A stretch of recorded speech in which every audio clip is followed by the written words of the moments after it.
Have you ever wondered why some people seem to prosper effortlessly, even without a financial education, while others work their entire lives and never move forward? The difference is not luck, nor is it fate, it's wisdom. Hidden in the pages of the Bible are millionaire proverbs that most people ignore, yet they carry principles capable of transforming not just your mindset, but also your bank account. I know this because I lived it. I went through seasons of scarcity, of frustration, of working hard and seeing little fruit. But one day, while reading Proverbs, I stumbled across a verse that shook me to my core. That verse opened my eyes, and when I began to apply it, my entire financial reality started to change. Soon, other verses came alive, and as I obeyed them, I saw something extraordinary happen. I crossed the threshold of earning over $30,000 honestly, with purpose and without ever compromising my faith. This is not theory. This is not some empty promise. This is living proof that God honors those who align their actions with His wisdom. And let me tell you, if you believe that it's too late for you, if you feel that your age, your failures, or your past mistakes disqualify you, you are wrong. Think of Abraham. At 75 years old, when most people today think about retirement, God called him to begin a journey. And not only did he obey, he prospered beyond measure. Genesis tells us he became very rich in livestock, in silver, and in gold. Do you see it? Age is not a barrier for God. The only barrier is unbelief. So if you are willing today to apply what I'm about to share, you are standing at the doorway of transformation. Not tomorrow, not someday in the distant future. Right now, today. Many want to learn how to make money with God's principles, but very few actually open the book of Proverbs with the intention to apply it. Yet Proverbs is not just poetry. It is a manual of spiritual and practical strategies written by Solomon, the wisest and wealthiest man of his time. Proverbs 4:7 declares, "Wisdom is the principal thing, therefore get wisdom." When I first read that, it struck me deeply. I realized I had been praying for money, but I had not been pursuing wisdom. That revelation changed everything. True prosperity doesn't start in your wallet, it starts in your mind. And when your mind shifts, your life shifts. That's when God begins to open doors you never even imagined. Later, Proverbs 3:9 hit me with even greater force. Honor the Lord with your wealth and with the first fruits of all your increase. That verse taught me to put God first, even when I had little. And when I aligned my heart with heaven, my finances aligned too. It wasn't about giving blindly, it was about understanding the principle. And once I honored God with the little, He trusted me with more. The tragedy is that most people don't know how to use Proverbs correctly. They read the words, admire them, maybe even memorize them, but they never activate them in their daily lives. That's why so many believers remain stuck, praying without seeing results. But here's the truth. The Bible was never meant to decorate your shelf. It was meant to transform your life. Today, I want you to open your heart. Don't just listen to these words as another teaching. Receive them as a divine appointment. This is not just a message, it's a key. And if you are ready, this key can unlock the next chapter of your life. Because let me tell you, the moment I shifted from simply asking God for blessings to actually applying His wisdom, everything began to multiply. My mindset changed, my discipline changed, and doors of opportunity opened that had been invisible before. What God did for Abraham, what He did for Solomon, He can also do for you. Many people believe that faith alone is enough to change their financial situation. They pray, they ask, they hope, but they never take the next step. And here's the reality. Faith without action is like a seed left in your hand. You may carry it for years, but if you never plant it, it will never grow. Proverbs 14:23 says, "All hard work brings a profit, but mere talk leads only to poverty." Notice what it says. It's not about blind effort, it's about wise effort. Working hard is not the problem. Working without wisdom, without direction, that's where the chains of financial slavery tighten. From the very beginning, God never designed you to live as a slave to a broken system. He gave you dominion, creativity, and the ability to multiply. Yet so many have exchanged that divine inheritance for endless cycles of survival, working only to pay bills, giving all your energy to a job that barely sustains you, and ignoring the purpose God placed inside of you. That is not living, that is existing. The issue is not having a job. Work itself is honorable. The issue is when your job becomes your only source of sustenance, your only vision, and your only identity. You were made to sow, reap, and govern. You were made to build something greater than yourself. And as long as your mindset remains tied to survival instead of stewardship, you will keep missing the abundance God has prepared. So many people pray for financial miracles while keeping the same habits that keep them in chains. They ask for rain but never prepare the soil. They cry out for harvest but never plant seeds. They desire blessing but never create order. Beloved, let me tell you a truth. God does not bless chaos. He blesses order, diligence, and obedience. The book of Proverbs is full of economic principles, but most churches don't teach them. As a result, countless believers live full of love for God, but empty of financial direction. They sing, they pray, they attend services, but when it comes to money, they remain anxious, indebted, and frustrated. And then they ask, why hasn't the blessing come? The blessing is not a lottery ticket from heaven. It is the fruit of aligning your life with wisdom. Jesus himself spoke more about money and stewardship than about faith and prayer combined. Why? Because he knew that where your treasure is, there your heart will also be. You cannot separate your spiritual life from your financial life. They are intertwined. When you ignore principles like sowing, planning, diversifying, and honoring God with what you have, you block the very blessings he is trying to multiply in your life. Many think that having a stable job is enough, but in reality, depending on a single source of income is not stability. It is vulnerability. All it takes is one crisis, one unexpected illness, or one sudden layoff, and everything collapses. But the Bible says in Proverbs 22:3, the prudent see danger and take refuge, but the simple keep going and pay the penalty. God does not call you to live reacting in fear. He calls you to live building with vision. This is not about greed, it's about responsibility. It's about stepping into your role as a steward of God's resources. God never intended for you to work only to survive. He designed you to have peace in your finances, to bless others, to provide for your family without fear, and to be a channel of generosity for his kingdom. Scarcity is not your eternal destiny.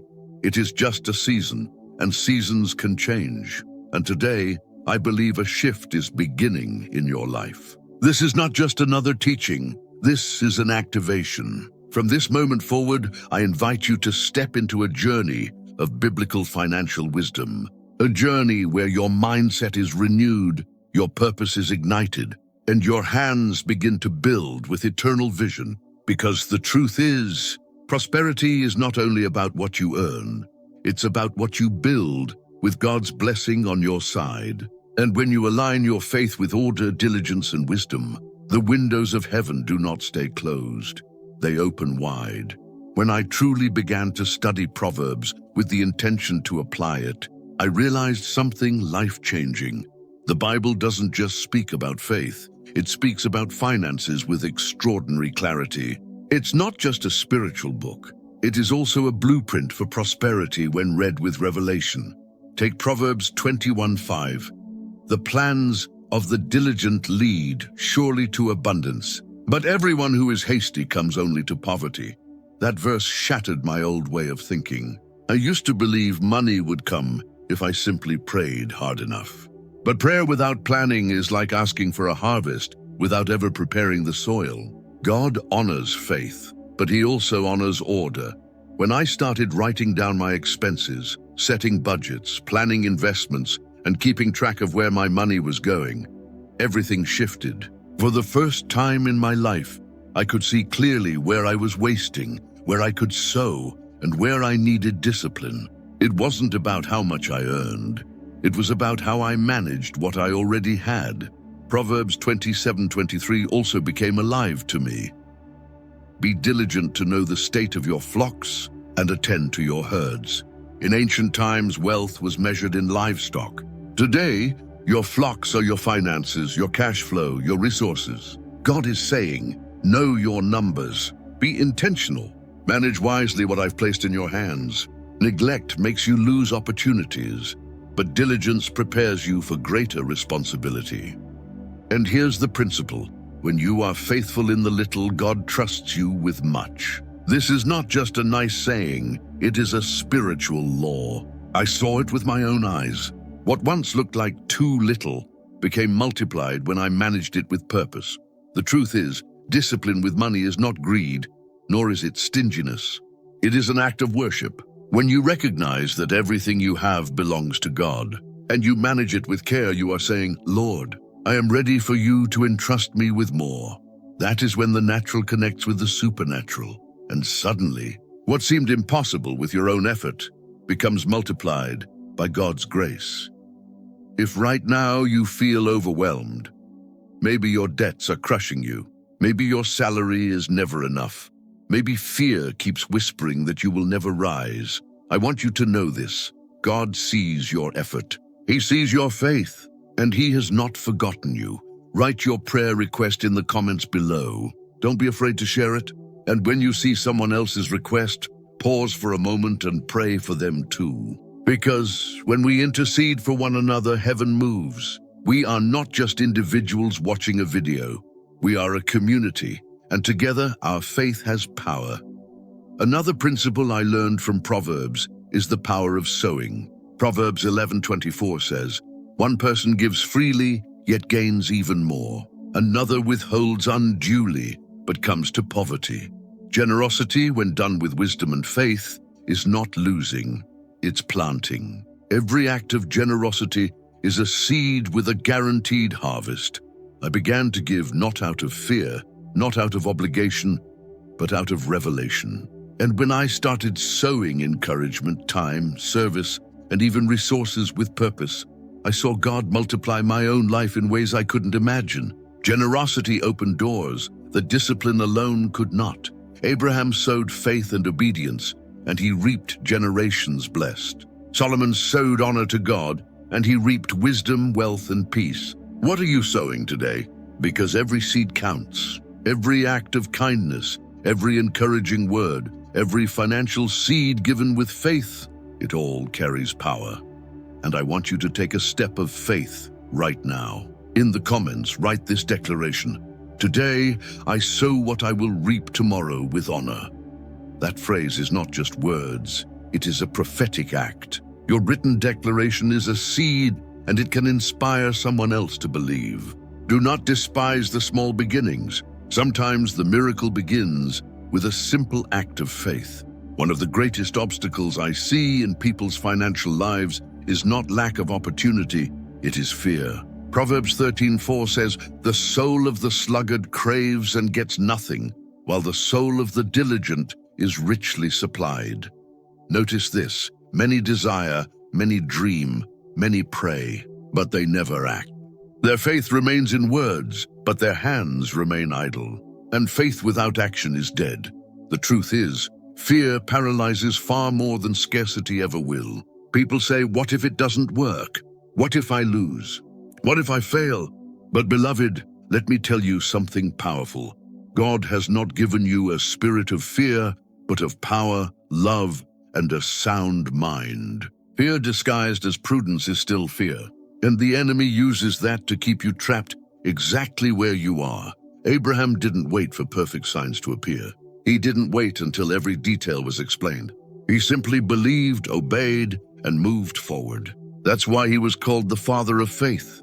He acted when nothing made sense. And that same courage is what God is calling you to step into today. Proverbs teaches that the righteous are bold as a lion. That boldness is not arrogance. It is confidence that if God has spoken, He will also provide. If He has placed a seed, a dream, or an idea inside of you, He will back it up when you move in obedience. The biggest delays in prosperity are not economic, they are internal. It's the hesitation, the procrastination, the endless waiting for the right time. But here is the truth. The perfect time never comes. The perfect time is when you decide to step out in faith. Maybe you've been sitting on an idea, a business plan, a dream, or a skill that you've never activated because you keep waiting for everything to align. But the moment you move, God moves. He multiplies what is in motion, not what stays buried in fear. So I want to ask you, what is in your hands right now that God could multiply if only you would take the first step? Maybe it's a skill you've downplayed. Maybe it's a small resource you've ignored. Maybe it's simply the courage to start. Remember Moses? He only had a staff in his hand, but when surrendered to God, that staff became an instrument of miracles. In the same way, what seems ordinary in your life can become extraordinary when placed in God's hands with action. Don't despise what you have. Don't wait until you have more. Start with what you already carry. And here is a practical challenge. Write in the comments today a step you are willing to take this week. Declare it publicly. It could be as simple as, I will create my budget, or I will call about that business idea, or I will study Proverbs daily. When you write it, you give life to it. And your declaration can inspire someone else to take their first step too. Remember, prosperity does not come to those who only wish. It comes to those who move. God blesses diligence, not hesitation. He prospers those who act with wisdom, courage, and faith. So don't let fear disguise itself as wisdom. Don't let hesitation rob you of the doors God has already prepared. Move forward boldly, because every step you take in faith is a seed, and every seed planted in faith will one day become a harvest. Another truth that Proverbs makes clear is this: your environment shapes your destiny. Proverbs 13:20 says, "He who walks with the wise grows wise, but a companion of fools suffers harm." This verse isn't just a warning, it's a blueprint. Who you walk with will determine where you end up. So many people stay stuck financially, not because they lack ability, but because they are surrounded by the wrong voices. People who discourage, people who mock, people who limit instead of inspire. Your circle matters. Your environment either breathes life into your dreams or suffocates them slowly. Look at Abraham. He had to separate from Lot before God revealed the full promise to him. While Lot was with him, there was conflict, limitation, and distraction. But when Abraham walked in obedience and distance from what held him back, God said, "Lift up your eyes. All the land that you see I will give to you." Sometimes your next level is not about working harder, it's about walking with the right people. Solomon, the writer of Proverbs, was surrounded by wise men, artisans, leaders, and advisors who strengthened his reign. He didn't build wealth and wisdom alone. He built it in the right environment. And the same applies to you. Ask yourself, the people closest to me, are they lifting me up or dragging me down? Are they fueling my vision or feeding my doubts? Because here's the truth: what doesn't add subtracts, and what subtracts eventually paralyzes. If you want to live out the millionaire proverbs of the Bible, you must guard your circle like a treasure. Protect your faith, protect your vision, protect your purpose. Not everyone can walk with you where God is taking you. And this doesn't mean abandoning love. It means practicing discernment. Love everyone, but choose carefully who you allow to influence your decisions, your faith, and your future. Because the right voices accelerate your destiny, while the wrong ones delay it. If right now you feel alone in your journey of faith and prosperity, remember this: you are not alone. This channel, Messiah Speaks, is more than a voice. It is a family, a community of people pursuing wisdom, faith, and freedom together. Every time you comment, every time you pray for someone else here, you are building an environment of faith that multiplies blessing. So here's a simple but powerful step. Write in the comments the city or country where you are watching from. Let us know where you are, because we want to pray for you by name and by place. And when you see someone else's comment, lift them up in prayer. Because Proverbs teaches us that iron sharpens iron, and together we grow stronger. Remember, your environment is prophecy. Surround yourself with people who speak life, who pray with you, who dream with you, who walk with you. Because the right circle produces the right fruit. And when you guard your atmosphere, you prepare your soul to prosper. One of the most powerful principles I discovered in Proverbs is this: your words are seeds. Proverbs 18:21 declares, "The tongue has the power of life and death, and those who love it will eat its fruit." Think about that. Every word you speak is a seed planted into your future. When I began to change the way I spoke about money, about my life, and about my destiny, everything shifted. Instead of saying, "I can't, I don't have, I'll never make it," I started declaring, "God is with me, wisdom guides me, my hands prosper, and nothing will be lacking." And slowly, those declarations stopped being just words. They became my reality. Abraham was called the father of multitudes before he had a single child. God gave him a new name as a declaration, and every time someone called him Abraham, it was a prophecy spoken into existence. In the same way, when you declare by faith what God has promised, you align your spirit with heaven, and what is unseen begins to take shape in the natural. Many people are trapped because they keep repeating negativity without realizing they are sowing scarcity with their own lips. Complaints, fear, and doubt are also seeds, and sadly, they produce harvests of frustration. But when you choose to align your language with God's word, something shifts in the spiritual atmosphere around you. Here is a challenge for you. For the next 7 days, declare 3 biblical truths about your finances every morning. You can even write them in the comments as a public commitment. For example, "My words attract wisdom and divine provision. I prosper with God's guidance, not the world's system. What I sow in faith, I will reap in abundance." When you do this, you're not just motivating yourself, you are activating heaven's alignment. Declarations are not empty affirmations. They are spiritual seeds, and God himself watches over his word to perform it. Don't declare only what you see, declare what God has promised, because his word never returns empty. Speak it, believe it, and walk as if it's already done. That is the formula of progress revealed in Proverbs: faith expressed in words, confirmed in action, multiplied by God's grace. And let me remind you of this: even silence can be wisdom. Proverbs 17:28 says, "Even a fool is thought wise if he keeps silent." Sometimes the most powerful declaration is knowing when not to waste words on negativity. Abraham didn't need to explain his faith to everyone. He simply obeyed. And in his obedience, the fruit spoke louder than any argument. So protect your words. Guard your declarations. Speak life, even in silence, because every word you release is either building your future or sabotaging it. Choose life. Choose blessing. Choose to declare as a child of God who knows that his promises are faithful. Something Proverbs and the entire Word of God teaches us is that not all growth is visible at first. Some of the most powerful transformations happen in silence, far from the applause, far from the spotlight. Proverbs 17:28 says, "Even fools are thought wise if they keep silent, and discerning if they hold their tongues." Silence is not weakness, it is strategy. Many miracles are born in hidden seasons where nobody sees, where nobody celebrates, but where God is shaping you. Abraham didn't need to explain his faith to everyone around him. He didn't publish his plans for approval. When God called him, he simply obeyed in silence.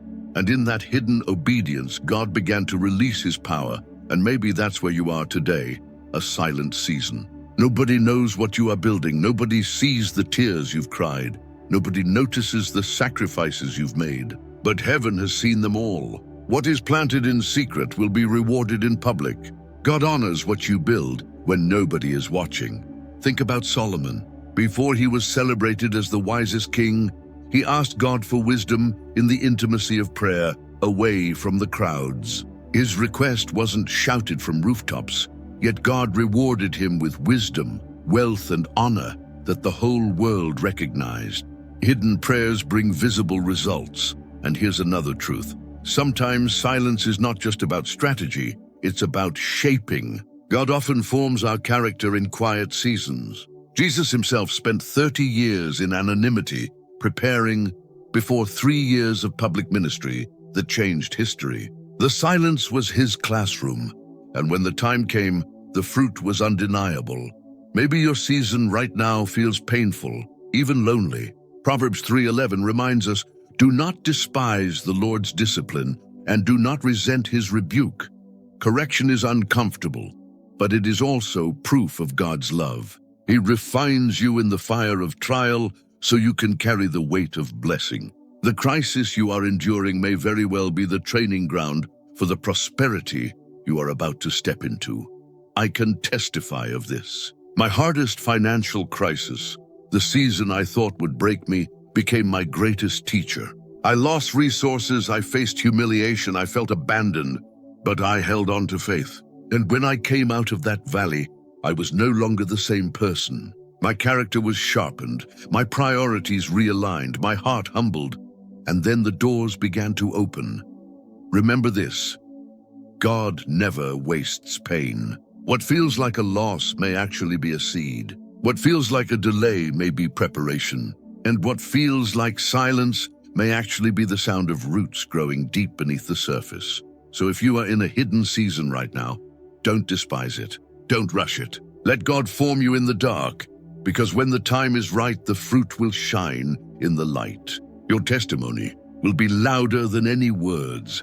Every journey of prosperity and purpose will take you through valleys. And here's the truth: the valley is not your home, it's just the road. Sometimes we confuse the place of pain with our final destination. But Proverbs and the entire Word of God remind us that trials are temporary, while God's promises are eternal.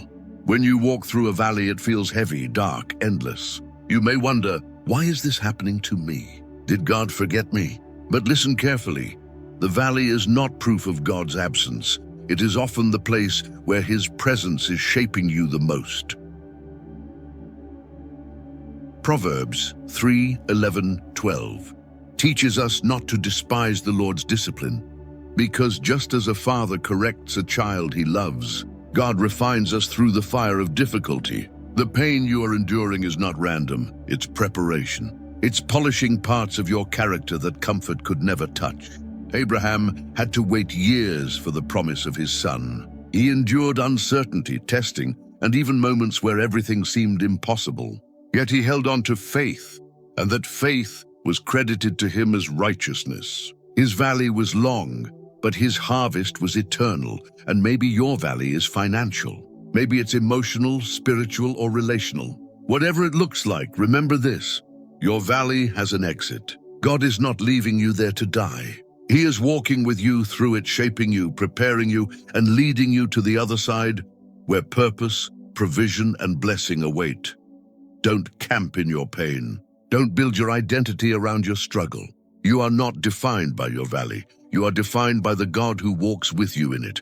And let me encourage you with this: the very thing that hurts you today can become the testimony that frees others tomorrow. Your scars are not shame, they are credentials. When people see the battles you've survived, your words carry authority that no theory could ever provide. So if you are in a season of loss, disappointment, or hardship, lift your head. This is not the end of your story. God is still writing, and His endings are always glorious. What you cannot understand now, you will thank Him for later, because no victory comes without a battle, and no crown comes without a cross. Hold on, keep moving. The valley is not forever. It is only the passage to your miracle. And the closer the battle feels, the nearer your breakthrough truly is. One of the greatest mistakes people make is chasing prosperity without direction. They run after opportunities, trends, and quick solutions, but never stop to ask, is this aligned with God's purpose for my life? Proverbs 19:21 says it clearly: many are the plans in a person's heart, but it is the Lord's purpose that prevails. This verse is not meant to discourage planning. On the contrary, it reveals the true foundation of prosperity: alignment with God's design. You can have countless ideas, strategies, and projects, but if they are disconnected from His purpose, they will collapse like houses built on sand. Look at Solomon. When God appeared to him, he could have asked for riches, fame, or military power, but instead he asked for wisdom to govern God's people according to His will. And because he chose purpose over possessions, God gave him both wisdom and wealth, abundance beyond imagination. True prosperity is not about having more. It's about walking in the right direction. You weren't created just to pay bills, survive, and chase temporary goals. You were designed to manifest God's kingdom in your area of calling, whether it's business, teaching, service, creativity, or leadership. When your daily steps align with divine assignment, progress flows naturally. Blessings follow purpose, and peace accompanies every victory. Abraham understood this. He wasn't chasing wealth. He was obeying God's call. He left his land, not knowing exactly where he was going, but trusting the one who called him. And in that obedience, blessing pursued him. Genesis says he became very rich in livestock, silver, and gold. But the wealth was the result, not the goal. His focus was obedience, and from obedience came abundance. So let me ask you today, are you chasing prosperity or are you pursuing purpose? Because one leads to frustration, but the other leads to fulfillment. Prosperity without direction is like running on a treadmill. You sweat, you get tired, but you never move forward. But prosperity with purpose is like walking on a path designed by God. Every step takes you closer to destiny. If you don't yet know your calling, don't worry. Pray. Ask God to reveal it. Open Proverbs, meditate on wisdom, and pay attention to the gifts and passions He has already placed inside of you. Purpose is not always discovered in a single moment. It is often revealed step by step as you walk faithfully. And here's the key. Once you know your purpose, every decision, every investment, every action suddenly has meaning. Even setbacks become lessons. Even losses become seeds. Because when you live guided by God's purpose, nothing is wasted, and everything contributes to your growth. So write this in the comments as an act of faith. I choose purpose over plans. I walk in God's direction. Let those words be a declaration that you will no longer waste energy on what doesn't align with heaven. Because when you choose purpose, prosperity follows. Now that you've heard these principles, I want to leave you with this truth. Revelation without action remains only information. Proverbs doesn't just invite us to admire wisdom, it calls us to apply it. And when applied, wisdom becomes transformation. So today, don't just close this video and go back to routine. Take one step of faith, write it down, declare it, and act on it. Because God doesn't multiply intentions. He multiplies actions aligned with faith. Here's something powerful you can do right now. Write in the comments this declaration. I am ready to live my purpose and prosper with wisdom. Let it be more than words on a screen. Let it be a prophetic act, a seed planted in the spiritual realm. And when you read someone else's comment, respond with encouragement or a prayer. Together, we build an atmosphere of faith where miracles happen. And I want to remind you of this. You are not here by accident. If you made it to this moment, it's because God wanted you to hear this word. Maybe you've been praying for confirmation. Maybe you've been asking for a sign. Maybe you've been wondering if there's still hope for your finances, your dreams, your future. This is that answer. This is your turning point. Don't wait for tomorrow. Don't postpone your obedience. The time is now. The Spirit of God is calling you to rise, to believe, and to act. Remember, Abraham began at 75. Solomon was young when he asked for wisdom. Age doesn't matter. Past mistakes don't matter. What matters is the decision you make today. And as a community here at Messiah Speaks, we are praying for you. Share your city or country in the comments. We want to intercede for you by name and by place. If you're going through financial struggles, family challenges, or even emotional battles, write your prayer request. You are not alone. We stand together in faith because united prayer moves heaven. Before you leave, I want you to breathe this truth deep into your soul. You are chosen. You are not forgotten. And your future is brighter than your past. The wisdom of Proverbs is not just for history. It is alive for you here and now. So go, take action, declare with boldness, and walk in wisdom. Because what you begin today in faith, God will multiply tomorrow in abundance.